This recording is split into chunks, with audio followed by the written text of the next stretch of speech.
ये एक्सरसाइज 11.4 का क्वेश्चन है और बहुत इंपॉर्टेंट क्वेश्चन है और ये समझते हैं पेपर में काफी बार आया और ये वो सवाल है जिसके अंदर अगर आप इसको सॉल्व करें तो तमाम फॉर्मूलाज चैप्टर 11 में यूज होने वाले हैं वो सारे इसमें यूटिलाइजेशन होंगे। सवाल क्या है कि अगर तीनों साइड बराबर हो किसी भी ट्रायंगल की तो ऐसा ट्रायंगल क्या कहलाता है, इक्वेटर ट्रायंगल आपके पास कहलाएगा।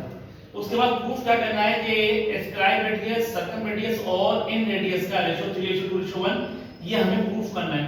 अब ये तीनों वैल्यूज मालूम करने के लिए मुझे circum radius, parameter, semi parameter और एरिया ऑफ ट्रायंगल मालूम होना जरूरी है।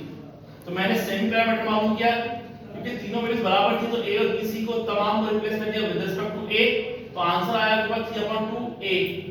एरिया ऑफ ट्रायंगल कैलकुलेट किया हमने s s-a s-b s-c। ये ऑलरेडी हम पहले से ही हमें मालूम है कि इसका फार्मूला क्या है, वो मैंने डायरेक्ट लिख दिया है, लेकिन हम स्टेप बाय स्टेप कैसे प्रूफ करेंगे। मैंने s की वैल्यू रिप्लेस की, यहां भी s की वैल्यू रिप्लेस की, a s की वैल्यू रिप्लेस की, b और c दोनों बराबर ही हैं, a के n की जगह भी a रिप्लेस मैंने कर दिया। इसकी वैल्यू आपके पास क्या आएगी a/2, इसकी भी a/2 एलसीएम लेने के बाद इसकी भी वैल्यू क्या आएगी a/2 आएगी। इन तमाम को मल्टीप्लाई करेंगे तो ये पेयर बना बाहर आ गया, ये पेयर बना बाहर आ गया, ये पेयर बना और ये पेयर बना आपके पास बाहर आएगा तो क्या होगा, ये a² हो जाएगा और ये 4 हो जाएगा। ये एरिया ऑफ ट्रायंगल हमने निकाल दिया इक्विलेटरल ट्रायंगल का। अब मुझे निकालना है r1 स्क्वायर रेडियस और r1 की वैल्यू किसके बराबर है, एरिया ऑफ ट्रायंगल पर s - a। Area of triangle की वैल्यू रिप्लेस की हमने, ठीक, s की और a की एलसीएम लिया तो a/2, इस 2 से इस 4 को कैंसिल किया तो 2 आया, इस a से इस a को कैंसिल किया तो क्या आया आपके पास, सिंपली a आया और इसको रेसिप्रोकल का वैसे दोनों वैल्यूज आपके पास क्या कैंसिल हो गया, आंसर क्या आपके पास रेडिकल 3/2 आया। इसी तरीके से सर्कम रेडियस का फार्मूला क्या है, abc/4 एरिया ऑफ ट्रायंगल। इसमें भी हमने b और c को रिप्लेस किया विद रिस्पेक्ट टू a और एरिया ऑफ ट्रायंगल रिप्लेस किया a² से, दोनों a कैंसिल हो गए, 4 से 4 कैंसिल हुआ तो a/100 रेडिकल 3 आपके पास आंसर आ गया।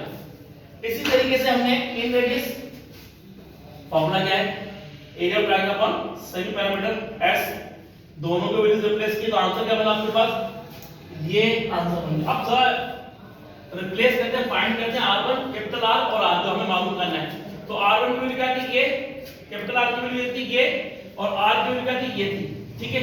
इन तीनों में आपके पास a कॉमन आ रहा है, ये हम पहले भी प्रीवियस क्लास में पढ़ चुके हैं 3:2:1। अगर मैं इसको लिखना चाहता हूं विदाउट रेशियो तो क्या आएगा 3/a और 2/a, a से a क्या हो गया कैंसिल, ठीक है। तो आंसर क्या है, इसका मतलब है सारे के सारे a क्या हो जाएंगे, सारे के सारे a कैंसिल हो जाएंगे, बाकी ये बच गया। मुझे इसको 1 बनाना है, अगर मुझे इसको 1 बनाना है क्योंकि मुझे रिक्वायर्ड है तो मुझे इसको किससे मल्टीप्लाई करना चाहिए, सिर्फ इसके रेसिप्रोकल से मल्टीप्लाई करना चाहिए।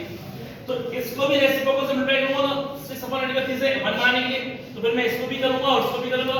तो मैंने सबको मल्टीप्लाई किया तो क्या हुआ, जब इसको मल्टीप्लाई किया इससे भी 6/1 तो ये रेडिकल 3 से रेडिकल 3 कैंसिल और ये 2 से ये 3 आ गया, ये रेडिकल 3 से रेडिकल 3 मल्टीप्लाई होगा तो 3 आएगा, 3 से कैंसिल करेंगे तो आंसर क्या आएगा 2 और ये दोनों वैल्यूज कैंसिल होंगे तो आंसर क्या आएगा 1।